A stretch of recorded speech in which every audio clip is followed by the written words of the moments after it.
So మీరు NDA కూటమిలో ఉన్నారు, మళ్ళీ బయటకు వచ్చారు, ఇప్పుడు మళ్ళీ బీజేపీతో జత కట్టారు. అయితే ముస్లిమ్స్ బీజేపీకి దూరంగా ఉంటారు. ఫస్ట్ నుంచి కూడా బీజేపీ అనేది ఒక మతతత్వ పార్టీ అని ఒక ముద్ర పడింది ఆ పార్టీ మీద. ఈరోజు మళ్ళీ మీరు బీజేపీతో కలిస్తే ముస్లిమ్స్ ఓట్లు కోల్పోయే అవకాశం ఉందని అంటే మీరు అన్నారు, ఈ నియోజకవర్గంలో ఎక్కువ మైనారిటీస్ ఉన్నారని. సో ఆ ఓట్లు కోల్పోయే అవకాశం ఉందని మీరు అనుకుంటున్నారు? మైనారిటీస్కు ఎప్పుడు కూడా ఎవరు ఎన్ని చెప్పినా మా కుటుంబం మేము పర్సనల్గా వాళ్ళకి ఏ ఇబ్బంది రాకుండా వాళ్ళ మంచిగా చేరే కార్యక్రమమే చేస్తున్నాం. అక్కడ బీజేపీ ఉందా లేదా ఇంకోటి ఉందా అనేది అప్రస్తుతం. ఇక్కడ చంద్రబాబు నాయుడు రాష్ట్రంలో ఉన్నారు, ఆ తర్వాత నేను నియోజకవర్గంలో ఉంటా. అన్నీ దాటుకొని నా దగ్గరికి రావాలి. వాళ్ళకి ఏదైనా ఇబ్బంది అయితే నా దగ్గరికి వస్తే, వాళ్ళకి ఏదైనా నిజంగా ఇబ్బంది జరిగితే నేను వాళ్ళ ముందర నిలబడేదానికి నేను సిద్ధంగా ఉంటా. వాళ్ళకి అన్యాయం జరిగి వాళ్ళ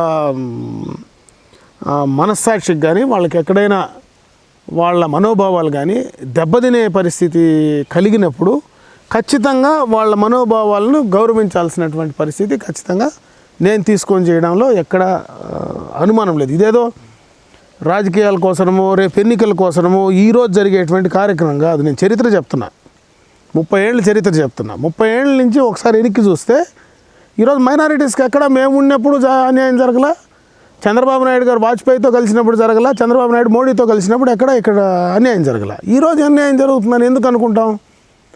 ఈరోజు ఇక్కడ అన్యాయం జరిగే పరిస్థితి లేదు. మేము మైనారిటీస్ ఖచ్చితంగా చెప్పుకునే ప్రయత్నం చేస్తాం. ఒకవేళ కేంద్రంలో మోడీ మళ్ళా ప్రధానమంత్రి అవుతాడనేది మొత్తం దేశమంతా కోడైకి వస్తూ ఉంది.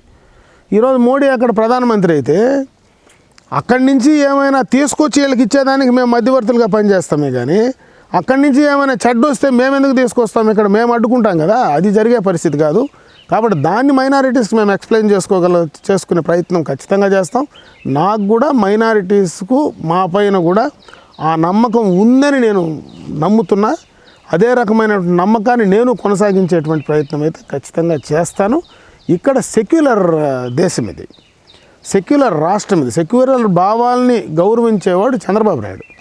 ఇక్కడ ప్రత్యేకంగా మేము పర్సనల్గా సెక్యులర్ భావాల పైన గౌరవించేవాళ్ళం. మేము ఇక్కడ సెక్యులర్కి దీనికైనా అన్యాయము నష్టము జరిగితే అన్ని వర్గాలను అన్ని కులాలను, నాట్ ఓన్లీ మైనారిటీస్, అన్నీ ఈరోజు Christian minority, BC, SC, ST అందరూ కూడా అందరికీ ఎవ్వరికి ఏమి ఇబ్బంది కలగకుండా చూసుకునే బాధ్యత ఖచ్చితంగా మా పైన ఉంది. మేమందరినీ కూడా కలుపుకొని వెళ్ళేటువంటి వాళ్ళం.